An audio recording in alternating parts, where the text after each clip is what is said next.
Good morning, everyone. Thanks so much for joining me for this workshop, Mapping with Leaflet. My name is Molly Webb. I use she, her pronouns, and I am a GIS programmer with the data services team at the University Libraries. During this session, I plan to walk through the steps and the code to create an interactive map using HTML and Leaflet. We're going to talk about getting a basic map element on a web page, using different base maps, adding layers from different sources, styling those layers, adding a legend, and then working with pop-ups on our features. This session is going to consist of the overview and then these items that we're talking about here. I'm going to assume that you have maybe a little bit of familiarity with HTML, maybe a little bit of JavaScript or other scripting language. I'm not going to be explaining the basics of coding here. I'm assuming that you know things like what a variable is, what a function is, and passing parameters into a function. If you don't know these things, don't worry, just sit back and absorb, and then I can always go through this with you in more detail later in an independent session if you wish. This workshop is being recorded and the materials and link to the recording will be sent out soon. For each segment, I'm going to start off with an overview slide that kind of lists out the steps that we're going to take, and then also any examples or documentation I found useful for these steps, as well as links to the actual source code that I'm using for the each section that we'll go through. I'm going to be working in a text editor application called Sublime Text to write my code. There's nothing really special about this text editor. It's a pretty basic text editor. You can use any text editor to write this code. And you also, all of the things that we'll be looking at today, you won't have to have any additional applications installed. We're just going to be writing the code in a text editor and then looking at it in a web browser. So I'm going to move over to Sublime Text, and we're going to get started with our basic HTML framework here. Across the top, I've got all of the tabs that we're going to be, I've got tabs open for all the files we're going to be looking at. And so with each section, I'll be opening up a new file and going through that code.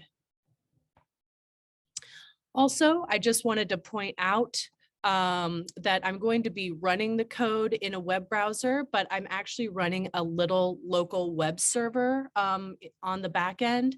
And so I'll show you how to do that when that time comes.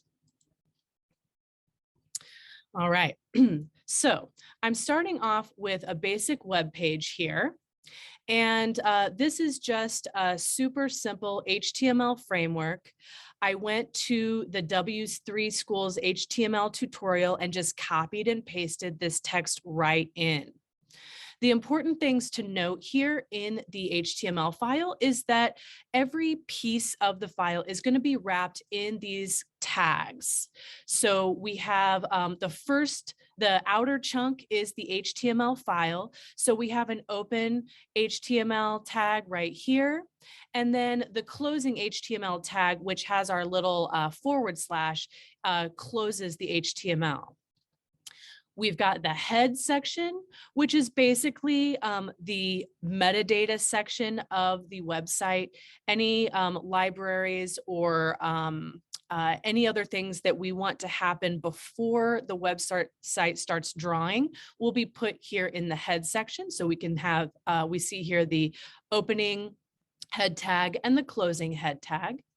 And then we've got the body section. So anything in the body section is what's going to actually appear on the web page. Right now, we only have one piece in the body tag, and that's just this heading that's listing out Leaflet Workshop. Okay, so let's take a look and see what this page looks like when we look at it in a web browser. I'm just going to click on my starting page and then click on my Leaflet 01 Basic Starter HTML. So the only thing that we're seeing here is that header, that H1 heading that we put in. All right, let me show you about how I am reading these files into my web browser. You can do this in a couple of different ways. The basic way is to just locate the file on your computer and then right click and choose to open with Google Chrome. This is going to give us the same result. We can see that it's linking directly to that file here as our little mini web server. The reason why I'm using a web server is because occasionally when you're working with a web browser, there'll be certain restrictions about reading files in directly from your computer. And so if you try to open your file in this basic way, just open with Google Chrome, you may see some errors about not being able to load files in. So just to avoid that, what I did was I created a little mini web server using Python. So I'm going to show you how I did this. And then at the end of my presentation, I list out instructions for doing this both on Macs and on Windows. The only thing is you do need to have Python installed, but once you have Python installed, this is a base function of Python. So you can do this at any time. What I did was I changed to the directory where all my files are, and then I typed in the command python3-m http server. That starts this little web server here, and now I can access my content at localhost port 8000. Now let's go on to how we can actually put a map on our web page. I'm going to go back to my Sublime text. And next, I'm going to move to my basic map page. So I'm going to walk through the code that's in here. I'm not going to be actually writing any code. I've already written the code. I'm just going to be walking you through it and perhaps commenting and uncommenting some things. Okay. So we've got our HTML file here, and we can see that we've added some things to the head section. See, here's our head opening tag, and here's our head closing tag. So let's start there. The first thing that we did, the first thing that we need to do is we need to add references to the leaflet libraries. So I did that in section 1 right here. First, we're going to add a reference to the leaflet CSS file. This is going to be in the form of a link tag. So we have the opening link tag, then we have the rel, href, and integrity and cross-origin properties listed out within the tag, and then the tag closes here. This is a little bit different in that we don't have a full opening and closing tag. All of the information is right here within that opening tag. That's all we need for now. Next, we're going to add the reference to the JavaScript library. And this is going to be enclosed in a script tag. The source property is going to be reaching out and finding this leaflet.js file over the internet and bringing it into our script so we can use the properties and functionality of the leaflet library. Now, you might wonder how I knew which links to put in. I'm just going to go back to my web browser and do a quick Google on Leaflet. The first link that pops up is the Leaflet documentation. This is a really awesome documentation page from the folks who've working on Leaflet. So I recommend checking it out. I'm going to reference it a lot during this workshop. But if you go into the tutorial section, there's the Leaflet Quick Start Guide. And in this Leaflet Quick Start Guide, the very first thing that they have you do is put in the references to the files. So you can just copy and paste these right from the Quick Start Guide into your head section of your HTML file. Next, we're going to go down a little bit to the body section right here. And we're going to look at item number 2 here, add a div container for the map in the body of the HTML. So this is wrapped within a div tag, and I can give the map div any name that I want, just as long as I continue to reference that name throughout my code. I've called this div map div. And so this is where my map is going to show up on my website. You can see I've got the heading here, and then I'm going to stick the map div right underneath. Next, I'm going to go back up to the head tag or the head section. And I'm going to add a little bit of CSS to the top of my web page. So my CSS is going to be wrapped in a style tag. That's what tells HTML to read this as CSS code. Notice how the comments are a little bit different in CSS. The comments are designated with the /* combo here at the front and the back.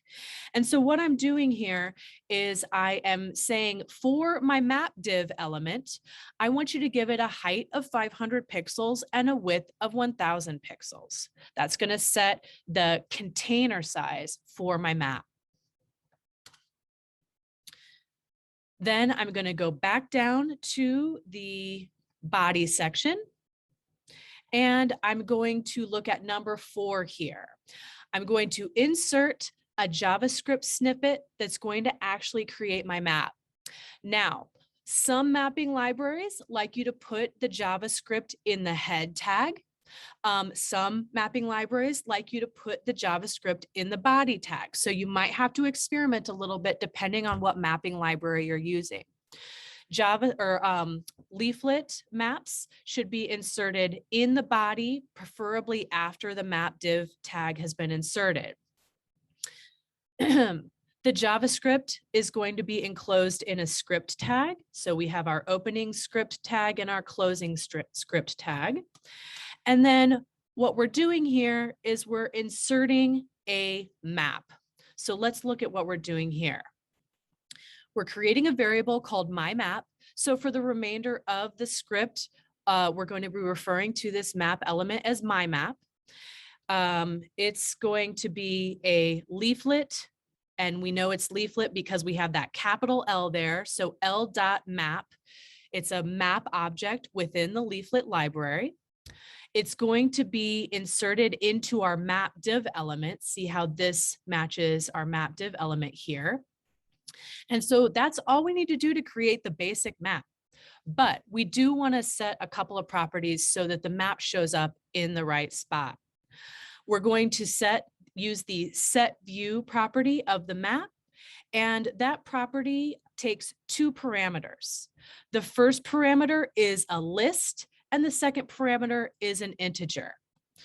For this list, the list is our coordinate pair that represents the latitude and the longitude that the map is going to show when we first load the map. The integer is the zoom level. So how far in or far back is the map going to show when we load the script or the HTML page? Hey, Molly, quick question about those coordinates from Feng. Yes. Can they be in east and north? I assume this is easting and northings. They cannot. They need to be in latitude and longitude. That's how Leaflet reads the coordinates natively. Now, you may be able to use, maybe set a projection and then use your easting and northing, but that's not something that I've worked with Leaflet. I can tell you that when you do try to read in projected coordinates, it will show them in the general shape, but they're not going to be in the correct location. So straight up lat longs is what we're looking for here, or at least what Leaflet's looking for. Cool. Thanks for that question. That's a good question. All right, so let's take a look at our web page now that we have all of this code in our basic map. I'm going to flip over to my website. I'm going to go back to my directory here, and I'm going to click on Leaflet 2 Basic Map. All right, so we've got our heading here. We've got a container with a zoom out, zoom in button, so that's nice. We've got a little leaflet attribution here, but we're not seeing anything yet. And the reason why we're not seeing anything yet is because we need to add a base map. Leaflet doesn't automatically add those base maps for us like a lot of other GIS applications do. We need to specifically add a tile layer that's going to function as our base map. So let's take a look at that.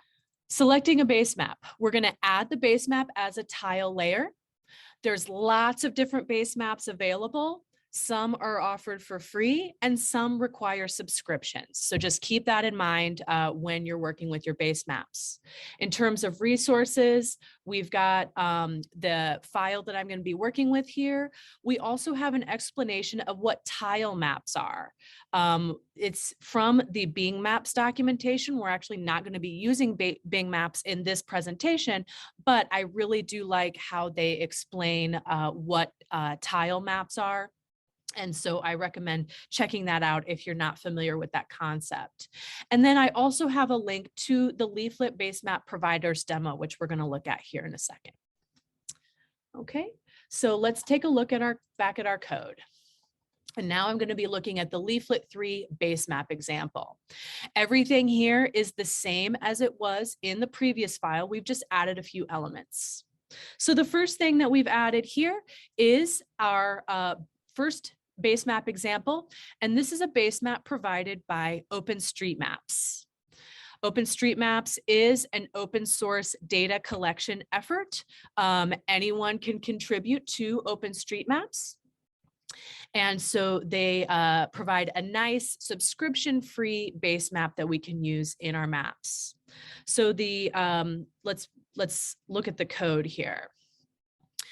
First, we've got our leaflet library here, represented by that L dot. The object is going to be a leaflet tile layer. Then for the parameters, we're going to pass in a URL. Now notice how that URL has an X and a Y and a Z field that it's going to essentially pass in as we zoom in and out on our map. So that's going to tell the map which tiles it needs to load and at which zoom level it needs to load them. We don't have to do any other work to tell the map this. Since we've already set up the map already knows which X, Y, Zs to pass into this URL here. Also, we've got this dictionary, which is represented in these curly brackets here, that represents some properties of the tile layer. The property that we've got for this one is the attribution property. So this is what's going to show up in the lower right-hand corner of the map to give credit to the base map provider.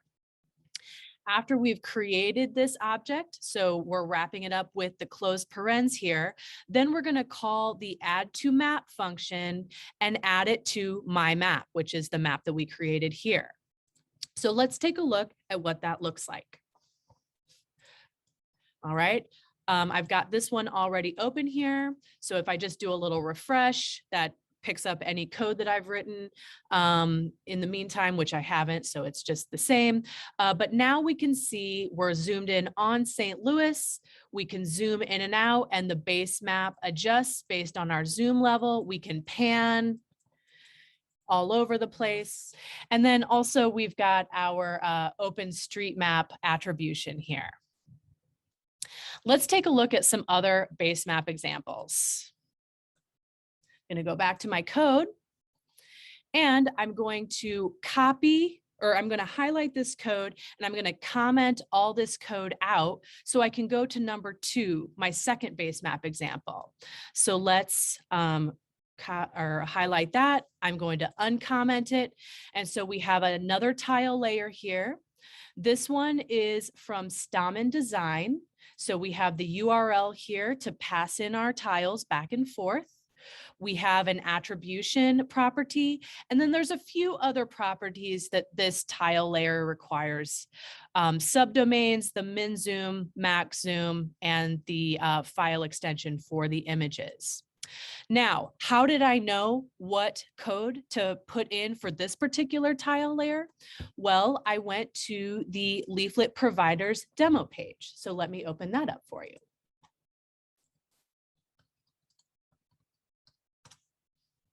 Okay, Leaflet Provider Demo. So this is a really cool page that lets you experiment with the different base maps available for Leaflet. All of the different base maps are listed here down the side. And if we scroll down, we can see that there's probably hundreds of them. Like I said, some of them are going to require subscriptions and some of them won't. The STOM and design ones, at least the ones that we've chose, don't require subscriptions. So I've chosen the STOM and toner style.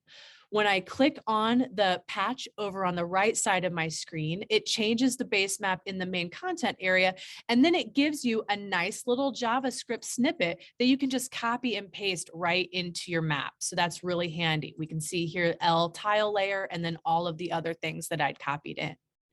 So really easy way to experiment with different base maps here. Let's take a look and see what our Stammen base map looks like. So I'm going to save my file. Then I'm going to go back to my web browser, working with base maps, and I'm going to refresh my screen. And now I've got this black and white toner base map here that gives a much different look and feel to our map. Let's look at one more. So I'm going to go back to my code. I'm going to comment out my second base map. And then I'm going to go down here to my third base map that I'm going to try. And again, all of the code is pretty much the same. There's just going to be a little difference in the properties associated with this tile layer. So I've got my tile layer here. I've got the URL for passing in those tiles. We've got our attribution. We've got a specific bounding box that this tile map uses, a min and max zoom, and then a couple other properties here. We're closing out the base map with this close paren and then using the add to my map to add it to the map. So this is the Earth at Night base map that's operated by NASA. Let's take a look. Back to my web browser, I'm going to refresh. And now I've got the Earth at Night base map that shows basically the light patterns. Okay. So lots of cool options here. If you're getting into Leaflet, I definitely recommend checking out this Leaflet Providers demo page and taking a look at the different base maps that are available. There's lots to choose from. Adding layers to our map, because the base map is nice, but what we really want to do is probably add some different data to show on our map. We're going to look at a couple of different sources here. We can add a single point to our map. We may need to add a reference to some additional libraries depending on what types of data we're going to bring in. We're going to practice adding a feature service, and we're going to practice adding a Geojson layer. So the different files are, the file that I'm using is referenced here. We're going to be bringing in some feature services hosted by Esri's Arc server. So I've provided the Esri Leaflet Documentation. They have a nice plugin that works along with Leaflet. There's a lot of other plugins, so I've given you a link to that page. And then when we get to the Geojson section, I've provided a link to the Geojson tutorial, as well as the Open Refine workshop where I cover how to take a CSV and transform it into a Geojson. Maybe we might have time to take a look at that at the end of the workshop, but we'll see. If we don't, I have it recorded here in this workshop that Doris and I did a couple weeks ago. And then also the point data that I'm going to be using is from our Mapping LGBTQ St. Louis project. And so I've given you a link to that story map in case you want to check out that really, really cool project here. That's something that the libraries helps administer. Okay, let's take a look at the code.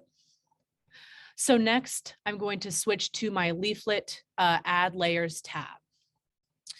Okay, so I've I'm sticking with my toner base map for the remainder of the presentation. So we can see we've got the tile layer with the Stamen design toner base map there. Item number 1, we're going to look at adding a single point to our map. So we're going to add this point, which happens to be the exact location of the St. Louis Arch. So I'm going to create a variable called single point. It's a leaflet marker object. Now, Leaflet handles its layers in a little bit different way than, say, a traditional GIS, in that it takes essentially coordinate pairs. If we're talking about points, then it's a group or a list of coordinate pairs. If we're talking about a polyline, then it's a list of coordinate pairs. And same thing with polygons. The polygons come in as a big list of smaller lists of coordinate pairs.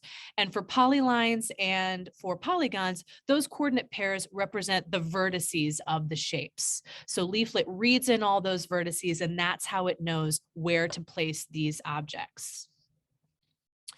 So I've got a single marker here, and I've passed in one parameter, which is a list of my pairs, or my coordinate list. The first one is going to be my latitude, and the second one is my longitude. After I've created that marker, I'm going to use my add to map function to add it to the map. Let's take a look and see what that looks like. So I'm going to save my file. I'm going to go to my add layers to map, refresh, and now I've got one single point here on my leaflet map. If I zoom in, then I can see, yes, it's right there in the Jefferson National Expansion Memorial, right where the arch is. So adding a single point to Leaflet is pretty easy. Another thing that's pretty easy is adding a feature service that's already been created. So let's go back to the code. I'm going to comment out my first point, and I'm going to go back up to the head section of my HTML file here. Here's the head section, because I need to add an additional link to a new library so I can read in these feature services. So I've added in on item number 2 here a link to the Esri Leaflet plugin. So that's giving us this URL that is the source, and then there's some other properties here. And so again, if you want to know exactly what to put into the reference, you can look at the documentation. Just opening up a new tab here, Esri Leaflet, and the very first page that's going to show up is our Esri Leaflet API reference. If we go to the first tutorial here, display a map,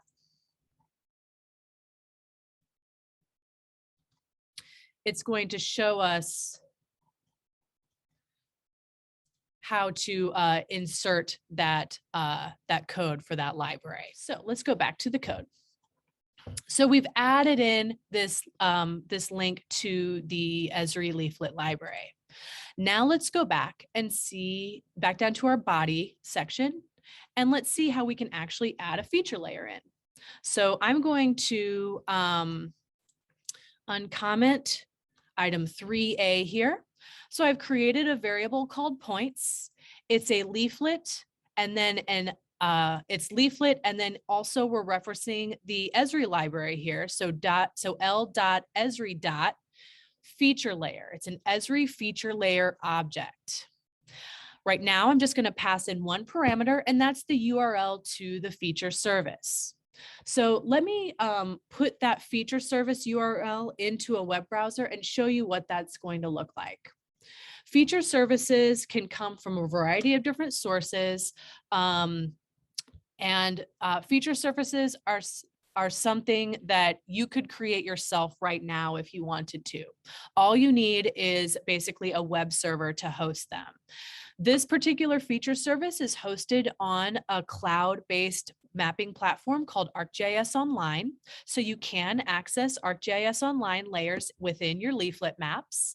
And so the URL here is just what I'm going to pass into the map. You may be familiar with the ArcGIS REST services directory format. And this is essentially going to list all the layers that are available in this group. Web services and what they are and how to create them are a little bit beyond the scope of this particular workshop. But if you have any questions, I'm happy to talk about it anytime. So you can reach out to me and we can have a separate conversation. But for now, I'm just taking the all locations feature service URL. I'm going to go back to my code and I'm going to add this layer to the map. So let me save my file, go back to my web browser, go back to my add layers to map page and refresh that tab. So now I've got a bunch of points here showing on my map. Now they're still just in this default leaflet point symbology. And so in the next section, we're going to take a look at symbolizing or styling our points. Let's take a look at a couple more feature services to bring into our map. These next feature services I'm going to be pulling from the Missouri Spatial Data Information Service website, or MSDIS. I'm just going to go to the MSDIS webpage. MSDIS, look on web services and click on web mapping services. Here we have another ArcGIS REST services directory, which lists out the different services that are available. So for this workshop, what we're going to be doing is going to administrative boundaries, and we're going to be pulling the county boundaries. That's going to be our polygon example.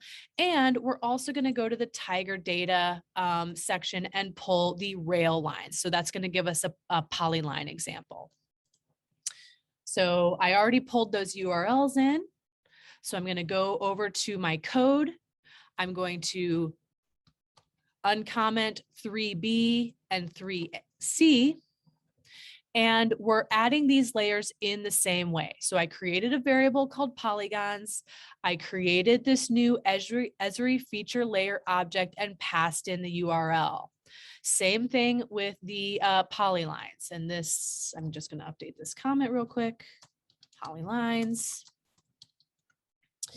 So same thing with polylines. I'm just calling this variable polylines and then passing in that rail services web feature service. So I'm going to save my file, go over to my web browser, going to my add layers to map and doing a refresh on that. Okay, so now I can see I've got the counties listed in here. And then we do also have kind of these random lines going across here, which are the railroad lines. Again, it's hard to tell what those are right now because they're all styled the same way, the default leaflet style, but we'll be able to differentiate those soon. Okay. So finally, let's take a look at adding your own data from a file, a Geojson file. So what Hey, I'm, Molly. yeah. Sorry to interrupt. I'm just Oh. curious. I see there's some blank spots there in the county boundary layer. Do you know what's going on with that? Right here? Yeah. Probably just a loading error. Once I zoom out, it's going to fully load. Gotcha. Thanks. Yeah. But you know what, Bill, you do bring up a good point. And that is that sometimes people who create web services, they may limit the number of features that are available through that web service, whether it be, you know, to kind of keep an eye on their web traffic, you know, not trying to load millions of features at one time. So it could happen sometimes where you load a web feature service in and not all the features load because of a limit that the service creator has put on that service. So just as an aside, sometimes that might happen, and that's kind of by design. But yeah, that particular issue was just a loading issue. It just didn't load fully.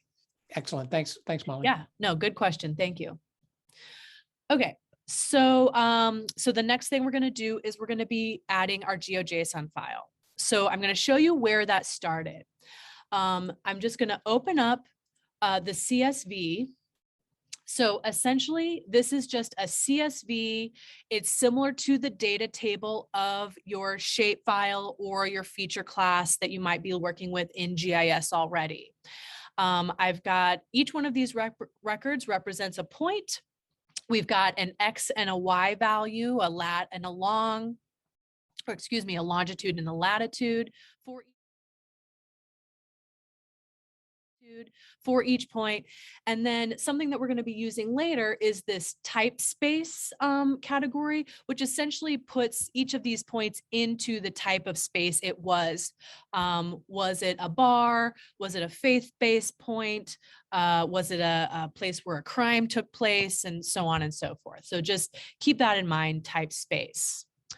What I did was I transformed this to a GeoJSON file using the application OpenRefine. The result of this was a GeoJSON file that looks kind of like this.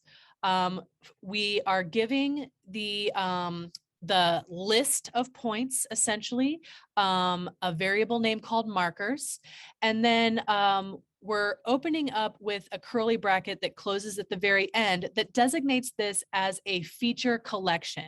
So within GeoJSON, everything is a feature collection and then features within a feature collection or just plain features. So we've got a feature collection, and then within our feature collection, we've got a list of features. So we're opening up a square bracket here to designate our list of features. And then this is what starts the first feature. The type is a feature. The geometry is a point. And then here are our longitude and latitudes that give us those coordinates. All right. Now, since we're talking about GeoJSON here, we're not reading in latitude, longitude, we're reading in longitude, latitude. So that's just something that you need to keep in mind. GeoJSON wants those coordinates in a longitude, then latitude format. So just a little bit kind of tricky here. Then we've got all the properties. So here's all of those columns that we saw and the specific values for this one point. Then we've got our next point. And then our next point is after that. And so you can see here that we've got tons and tons of different points there. I think there's like 800 and some. All right, so this is what our GeoJSON format looks like. And GeoJSON is just a standard way to represent spatial information. If you start getting into web mapping, you'll see GeoJSON listed a lot and you'll become more familiar with it. But essentially, it's just this big text file that we're going to read in. Okay, let's go back to the code and let's look and see how we can add in this GeoJSON. So the first thing I'm going to do is I'm going to comment out those feature services that I created. Oops. So those don't get in the way. Next, I'm going to go up to item number 4 here, which is to load in my GeoJSON file. All right, so I have my GeoJSON file has a .js extension, and this is the name of the file here. And so I'm just creating a little tiny script tag that references the file name. And so that's going to bring that in. And so I'm going to be able to refer to that file using the variable name of markers. Just to refresh your memory, I gave it a variable name markers right here. So that's how I'm going to refer to it in my code. Next, I'm going to go back down to my map and I'm going to open up item number 5 here, which is bringing in my GeoJSON file. So I created a new variable called points GeoJSON. In my leaflet library, it's a GeoJSON object. And I'm going to pass in one parameter, which is markers. Markers is going to be read as a GeoJSON object. Then I'm going to add this to my map. Let's take a look and see what that looks like. I'm going to refresh my page. And now I've got my points layer there. And these are all coming from that GeoJSON file.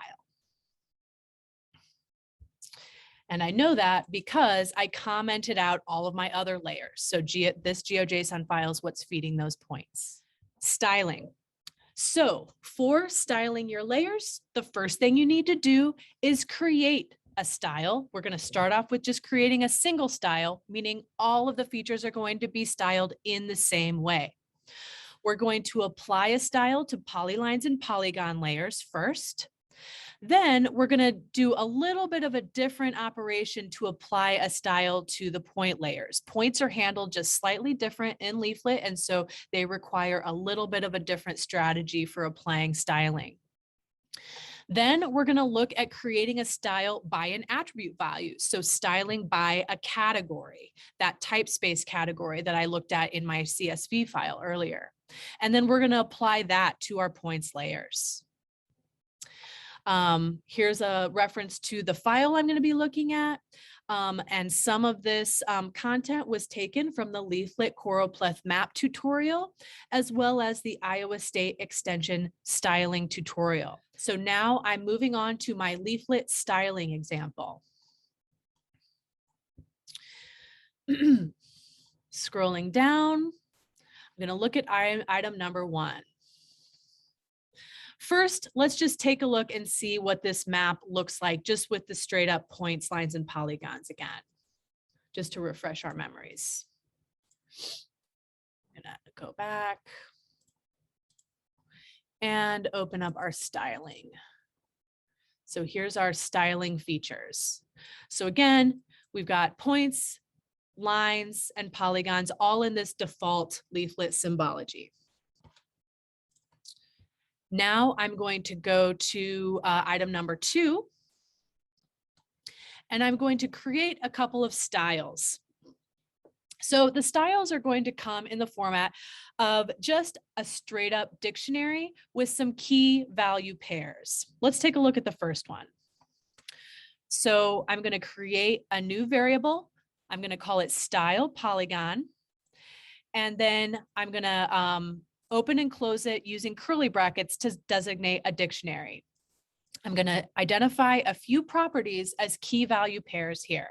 So the key color, and then I'm going to pass in a hexadecimal code for the value of the color. That's going to be the outline color. Fill color, of course, is the fill. So I'm going to pass in another hexadecimal value there. And then also we have fill opacity. If I don't want the fill, I think there is a default opacity on the coming from the style itself in Leaflet.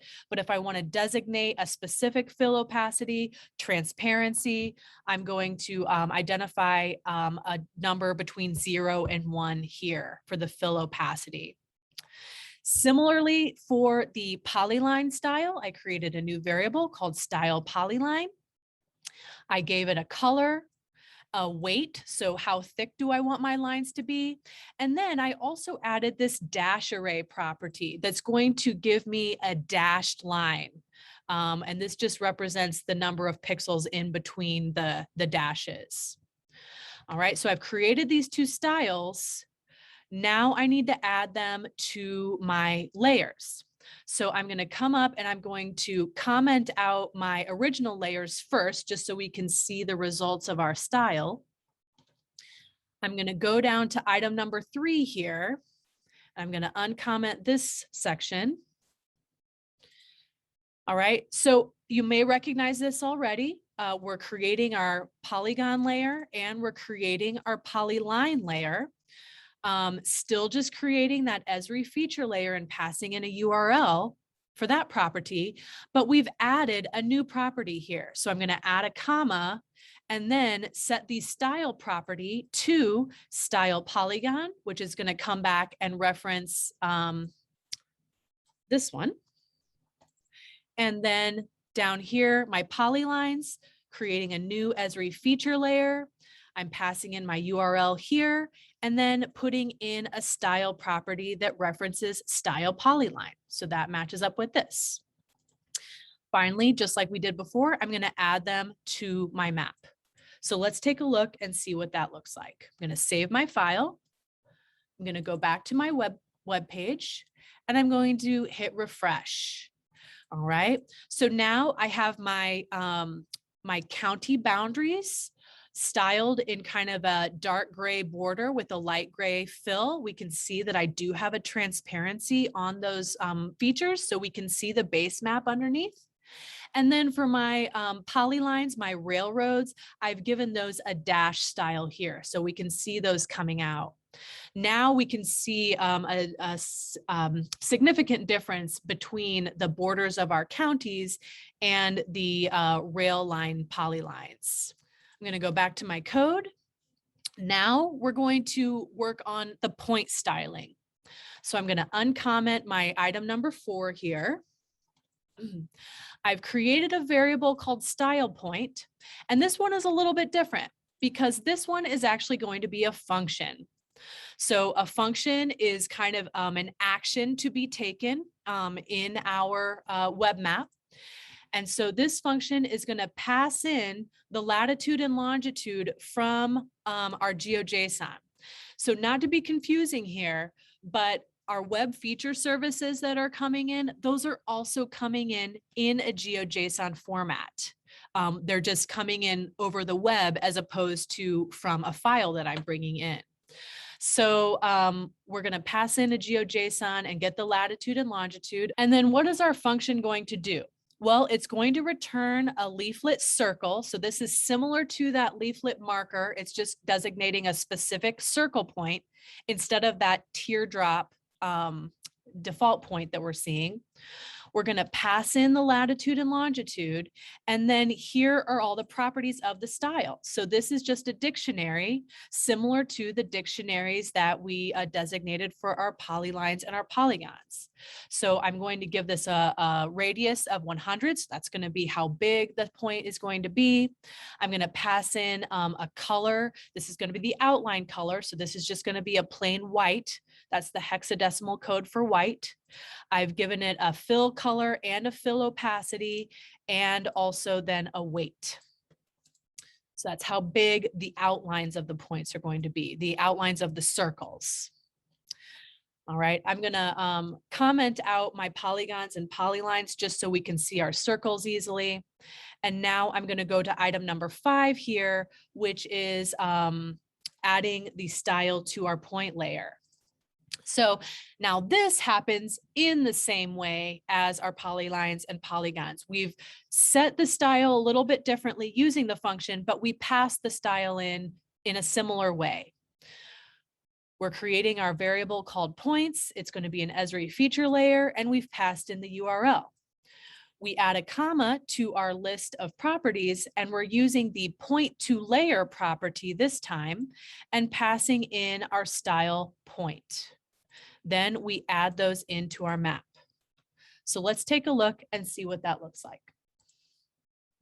Back to my web page, I'm going to refresh, and now they're kind of hard to see, so I'm going to zoom in here. I can see I've got all my points now styled in this red style with a white outline here. Okay. So that was all applying a single style to all of the features in our layer.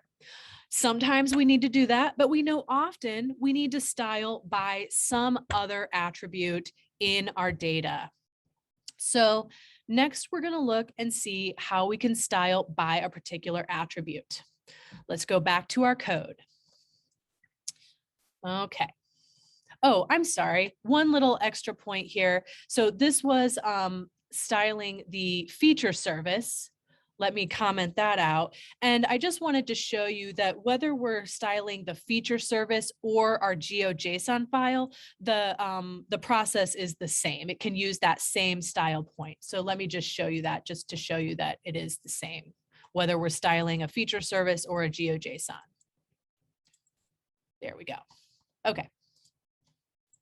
Now, let's take a look at styling by attribute. So I'm just going to comment out number 6 there just for the time being. If we want to style by an attribute, we do have to list out all of the different categories that we want to style. All right, so this is a little bit different than working in a regular desktop GIS, which is going to recognize all of the unique values and kind of parse them out for us. In this case, we do need to go ahead and specify them. So we're creating a function, and that function is called getColor. We're going to pass in one parameter into that function. It's going to expect one parameter. And so the parameter we're going to pass in is going to be that type space attribute, and that's going to happen a little bit later on. What we've done here is we've said for each different type of type space, so bar club, crime, cruising, faith-based, etc., we're giving it a different hexadecimal value. So those are all set in this function here. And then at the very end, we're saying anything else that doesn't fit one of these categories, we're going to make it white. After we've created this function, now we need to pass the function into our layer. So we're going to go down to number 8 here. So I'm going to pick that up. I'm going to uncomment. Okay, so you may already recognize this. We've created our points. It's a leaflet Geojson, and we've passed in the markers list of features. Now we're opening up a dictionary to start adding some new properties. So we did this here. We used the point to layer function, or excuse me, we used the point to layer property, and we passed in our style. Now we're going to use the point to layer property, and we're going to pass in a function. So we're going to say, okay, take that latitude and longitude. You're going to return a circle marker. It's going to have this radius. And then for the fill color, I want you to go back to our function getColor and find the color that you need. And you're going to know what color we need because I'm going to pass in that type space property. So the type space property is going to get passed in. It's going to go to the getColor function, and it's going to say, what's the value of type space? Say it's business. Okay, so I'm going to pull that color and apply that color to this specific feature. So you can think of this here as essentially looping through all the features, finding the type space attribute, the value of it, and finding the color that it needs to show each feature. The outline color is still going to be white, still going to be completely opaque, and there's going to be a weight of 1. Now, the radius is a little different just because I found that when you're working with this, the styling function, the radius is read just a little bit differently. And so if we had the radius as 100, like we did up here, the points would be really, really big. So we just adjusted that radius a little bit so they'd be a little bit more manageable to look at on our map. Finally, I'm closing my function here. I'm closing my list of, or I'm closing my point to layer function. This is closing the dictionary that specifies all the properties of my circle marker. This is closing my function. And then this is closing the properties of the markers. Then I'm going to add that to my map. Let's see how we did. Refresh my page. Okay. Now I have a lot of nicely colored circles that are colored based on that type space attribute. We have all of our points here, but we have no way of knowing what these colors actually mean. So we're going to go on to the next section, which is adding a legend. So to add the legend, the first thing we're going to do is we're going to add some CSS for the legend div, because the legend is actually going to be a separate div that's going to live on top of our map div. We're going to create the legend control in Leaflet. We're going to add the different categories that are going to be displayed. And then essentially, we're going to loop through the categories and retrieve the associated color. For this, we're going to take advantage of that getColor function. We can use it for both coloring the features and for specifying the color for the legend. The file is Leaflet 06 legend. Again, I took advantage of the Leaflet Choropleth map tutorial, which does include a legend sample. And then the color palette I did take from Color Brewer, which is a color palette generator for cartography and other types of data visualizations. So let's take a look at the code. I'm going to go to my Leaflet 06 legend example now. Okay, so for this part, we're going to start in the head. And we're adding an additional section of CSS. So here's my opening style tag here. And then here's my closing style tag here. And so I've added some additional CSS to designate what I want my legend to look like, my little legend element. So my legend is going to be both kind of a little info box plus a legend. So for the info box, I've specified a couple of different properties here, essentially just kind of specifying the padding that I want around the text, what font I want to use, the background color. This little element here represents the opacity, so I'm making it completely opaque. We're going to put a little drop shadow onto it, and we're also going to put a little border on it. This H4 section is going to specify the text. Then we've got a little CSS element for the legend and a little bit more styling for the legend elements. So the width and height that's going to be surrounding each piece, the opacity of the text, and so on and so forth. So once I've set all that up, now I can go down. Notice how I still have my tile map. I still have that get color function here. And I still have the points layer where I've applied the get color function to get the different colors for the points. But next, what I'm going to do is I'm going to uncomment item number 2 here, and I'm going to create a legend, which is going to be a leaflet control object. And I've called it legend. The one parameter I'm going to pass into this creation is the position, which is going to be bottom right. So that's going to appear in the bottom right of our map window, not our entire page, but our map window. The next thing I'm going to do is I'm going to create a function that pulls from the list of categories and grabs the color that it needs. So I'm going to uncomment this whole section here, and let's take a look and see what that does. Oops. There we go.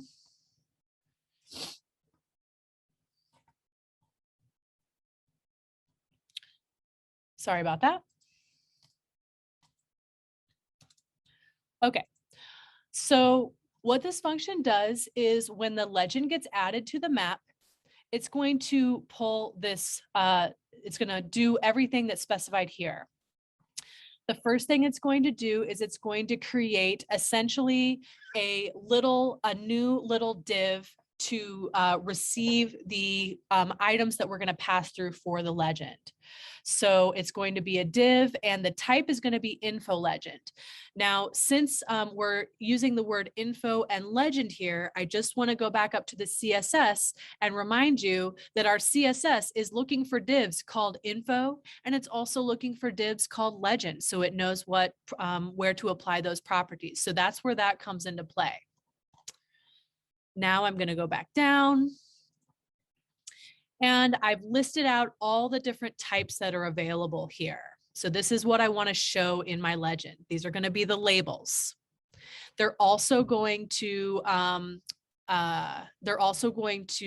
help us get the color that we need by referencing those types from our get color function. So if I scroll back down, okay. So now what we're going to do is we're going to loop through all of the types in this list here. So this is just saying loop through until you've looped through all of the types in the legend. And we're going to add to this div some HTML. So this is going to be the background, a little background element. This is going to appear as a little tiny square. We're going to use the get color function and pass in the type from the list. And then what we're going to do is we're going to add to it the word coming from the list. So bar club. So essentially this is going to look like a little square, and then it's going to look like the text right next to it. And then after we've done that loop, then we're going to return that div, and it's going to get placed on our map. So let's take a look and see what that looks like after we do the work of actually adding it to the map. We've got to go ahead and do that add to map function here. So let's see if that looks okay. There's our directory listing, legend. Okay, so now we have our map, and now we've got this little div element here that loops through all the categories that we wanted and assigns a specific color block based on the type. And that all comes from that get color function. So that get color function is doing double duty here. It's specifying the color of our points, and it's also specifying the color of the box next to the text in the legend. There was a question during the workshop about displaying the patches in the legend as circles instead of squares. So I'm going to show you how to do that, and I'll also make sure that the project files are updated with this information. So I'm in the legend code, and specifically I'm in the head section within the style tag where we set up the info and legend CSS. Specifically, I'm going to be working in this legend section here. To turn the patches into circles instead of squares is actually pretty easy. All we need to do is we need to add a border radius property, and we're going to set that to 50%.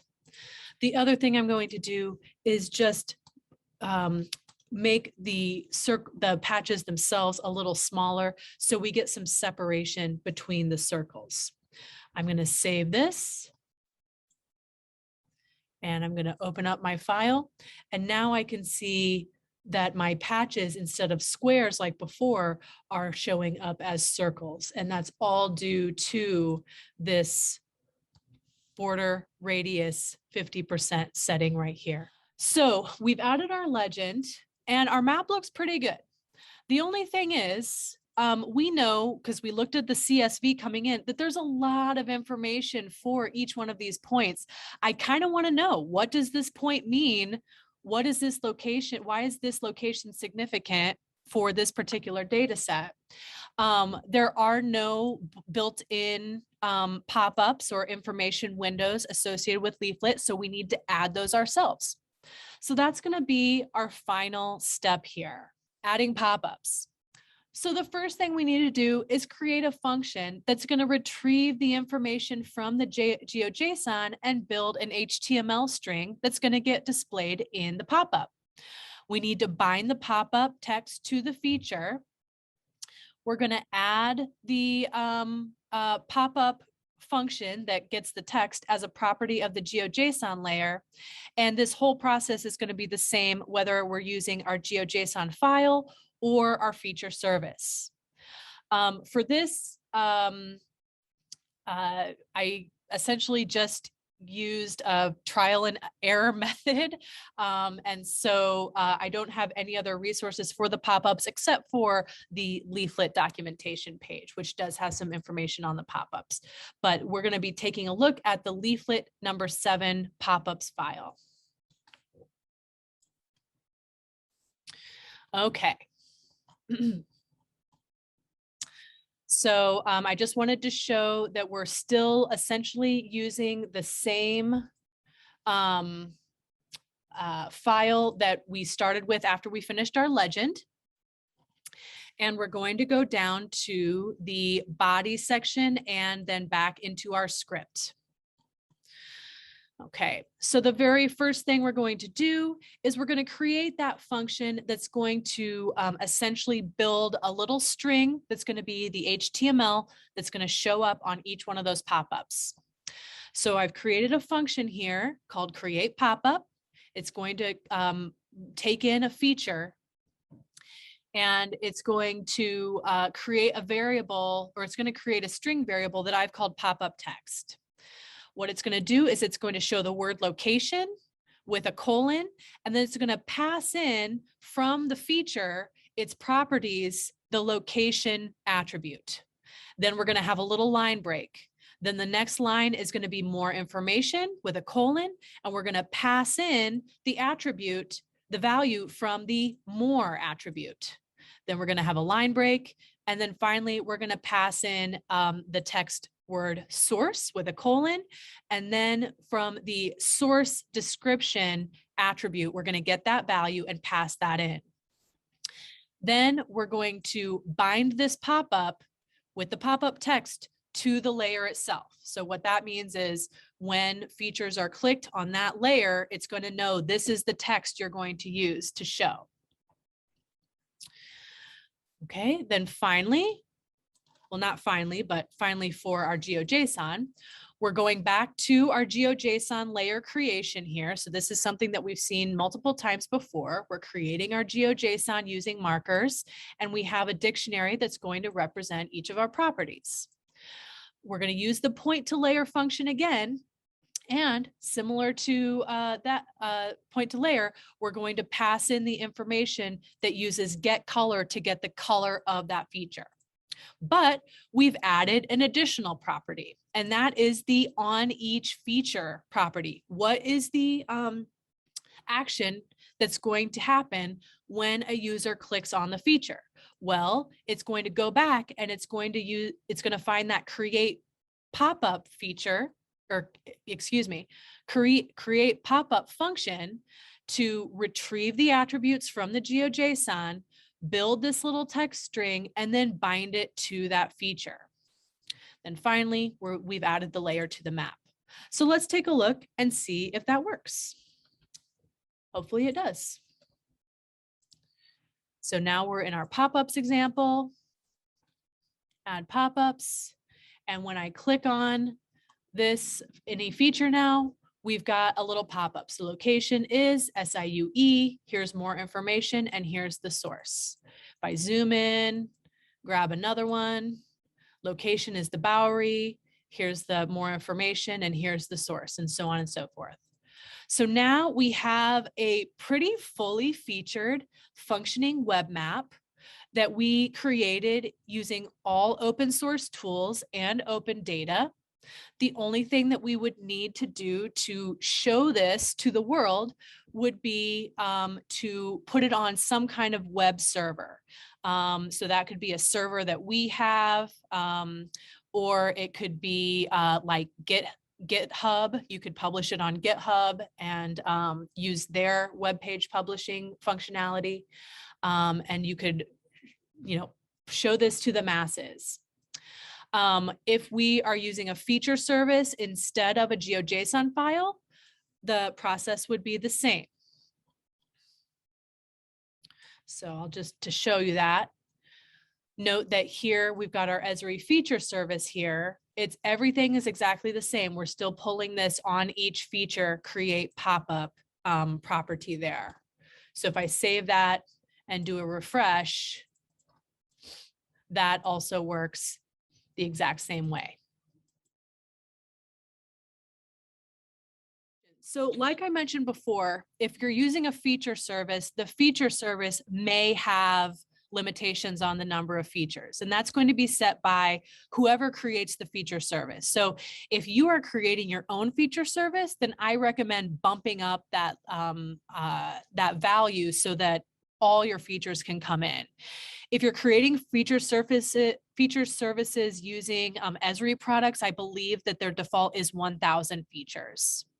Oh. Now, if you are just creating from a straight up Geojson file, like your own data, you're not creating a service, then I think that your only limitation there is going to be like an internet speed limitation.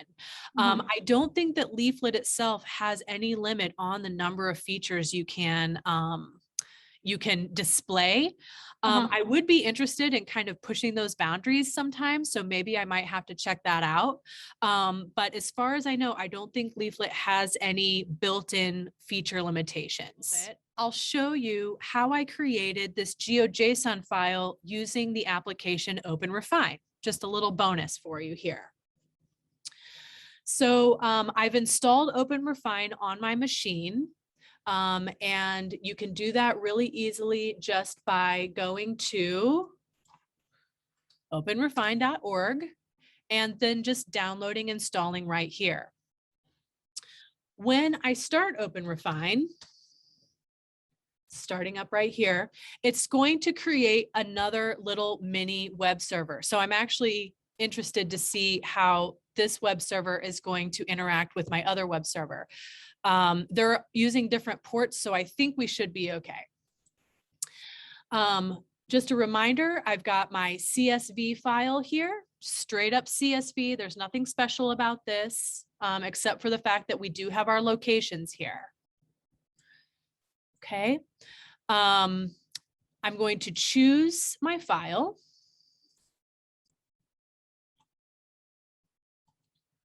Which I have in my data folder here.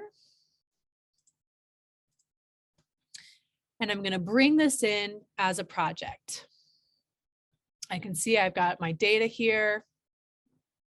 I'm going to create project. Now, OpenRefine is really for like data scrubbing and data normalization. So there's lots of functionality available there. Again, I recommend checking out Doris and I's workshop because we go into that functionality and those capabilities in depth in that workshop. Once you've finished normalizing and cleaning up all your data, it does have a lot of different options for exporting it back out. So one of those is templating. So I just went up to export and then templating. So this essentially creates a JSON template for your data. We can see we've got a prefix, which is going to be at the very beginning of the file. We've got a row template. So each row is going to match this template. You can specify a different row separator and then also a suffix. So I'm going to paste in some different code into these boxes to create that GeoJSON file. I have provided this code as part of this presentation. So here's the web server from Python, and then here is the GeoJSON templating. So this is the code I'm going to put into each one of these boxes.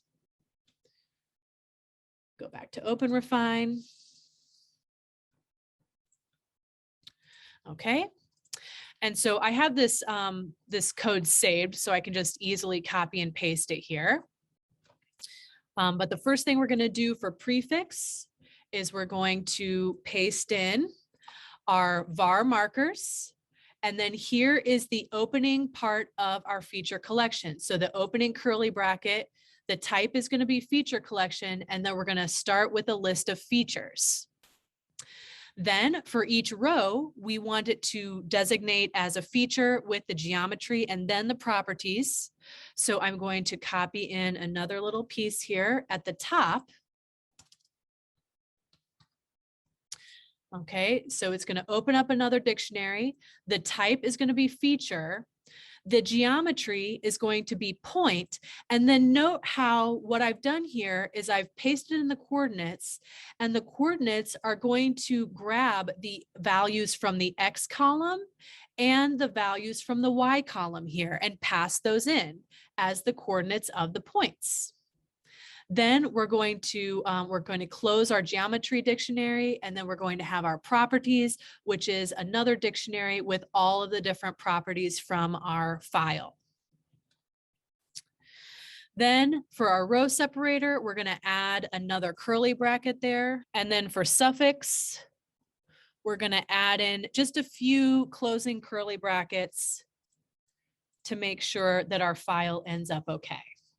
So it gives us a nice preview here. I can see what the top part looks like. I can scroll all the way down and I can see what the bottom of my file is going to look like. And so if that looks okay to me, I can hit export, and then this will allow me to export this as my Geojson file. So again, using another open source tool to convert this tabular data into an actual spatial object that we can bring into our leaflet file or our leaflet map. Thank you, everyone.